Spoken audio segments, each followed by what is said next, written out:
But ಈ trailer ನೋಡಿದ್ರೆ ನಮ್ಗೆ ಒಂದು ಅನಿಸಿದ್ದು, ಈ ಕಿರಿಕ್ ಯಾರು ಅಂತ, ಈ ಸಿನಿಮಾದಲ್ಲಿ ಕಿರಿಕ್ ಯಾರು ಅಂತ. ಯಾಕಂದ್ರೆ ಇಲ್ಲಿ ಬಂದು ಎಲ್ಲ ಟೀಮವ್ರು ಹೇಳ್ತಾ ಇದ್ರು, ನಮ್ಮ DOP ನಮ್ಮ ಸ್ನೇಹಿತ ಕೀರ್ತಿ ಅವನೇ ಕಿರಿಕು ಅಂತ, ಯಾಕಂದರೆ ಅವನೇ ಬಾಸ್ ಅಂತ ಹೇಳ್ತಾ ಇದ್ರು. ಸೊ ಹೀಗಾಗಿ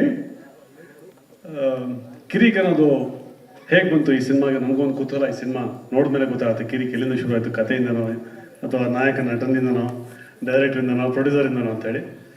ಬಟ್ ವೆರಿ ಕ್ಯಾಚಿ ಇದೆ ಕಿರಿಕ್ ಅನ್ನೋದು ಒಂದು ಟೈಟ್ಲು, ತುಂಬ ಚೆನ್ನಾಗಿದೆ. ಅದು ನಮ್ಮ ಕೀರ್ತಿ ಹೇಳ್ದಂಗೆ ಸ್ಟಾರ್ಟಿಂಗಿಂದ ಎಂಡ್ವರೆಗೂ ಕಿರಿಕ್ ಮಾಡ್ಕೊಂಡು ಇಲ್ಲಿವರೆಗೂ ಬಂದ್ವಿ ಅಂತ. ಬಟ್ ಥಿಯೇಟ್ರಿಗೆ ಏನೂ ಕಿರಿಕ್ ಆಗದೆ ಚೆನ್ನಾಗಿ ಸಿನಿಮಾ ಓಡಲಿ ಅಂತ ನಾನು ಹಾರೈಸ್ತೀನಿ. ಒಂದು ಖುಷಿ, ಆ ಟಿಕೆಟ್ಗೆ ಫುಲ್ ನುಗ್ಗು ಏನಂತಾರಲ್ಲ, ಈ ಕುಂಭಮೇಳಲ್ಲಿ ಆಯ್ತಾರ ಸ್ಟ್ಯಾಂಪೇಜು, ಆ ಥರ ಆಗಲಿ, ಅದನ್ನು ಸಾಯೋದು ಬೇಡ ಅಷ್ಟೇ. ಬಟ್ ಆ ಥರ ಆಗಲಿ ಅಂತ ಹಾರೈಸ್ತೀವಿ. ತುಂಬ ಇಷ್ಟ ಆಯಿತು, ಎಲ್ಲ ಹೊಸ ಪ್ರತಿಭೆಗಳಿಗೆ ಅವಕಾಶ ಕೊಟ್ಟಿದ್ದೀರಿ. I really thank producer and director. ಹೊಸ ಪ್ರತಿಭೆಗಳು ಕನ್ನಡ ಇಂಡಸ್ಟ್ರಿಗೆ ಬಂದರು. ಹಾಗೆ ನಿರ್ಮಾಪಕರು ಒಂದು ಮಾತು ಹೇಳಿದ್ರು, ನಮ್ಮ ತಂದೆ ತಾಯಿ ಕೂಲಿ ಕಾರ್ಮಿಕರು ಅಂತ, ಅಲ್ಲಿಂದ ನಾವು ಈ ಸಿನಿಮಾ ಮಾಡಿದ್ವಿ ಅಂತ.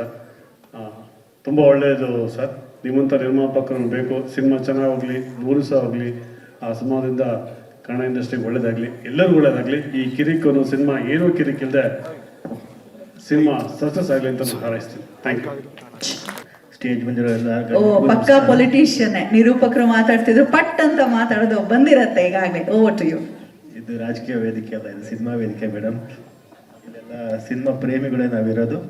ಹಾಗೆಯೇ ಈ ಟೀಮ್ ನೋಡಿದ್ರೆ ನನಗೆ ಹ್ಯಾಪಿ ಬರ್ಡೇ ಟೀಮ್ ಜ್ಞಾಪಕ ಬರುತ್ತೆ. ಯಾಕಂದರೆ ಅವತ್ತು ನಾವೆಲ್ಲ ನಾಗಮಂಗಲದವ್ರು ಸೇರ್ಕೊಂಡು ಒಂದು ಸಿನಿಮಾ ಮಾಡಿದ್ವಿ. ಇವತ್ತು ನಾಗಮಂಗಲದ ಬಹಳಷ್ಟು ಕಲಾವಿದರು, ತಂತ್ರಜ್ಞರು ಈ ಸಿನಿಮಾದಲ್ಲಿದ್ದಾರೆ.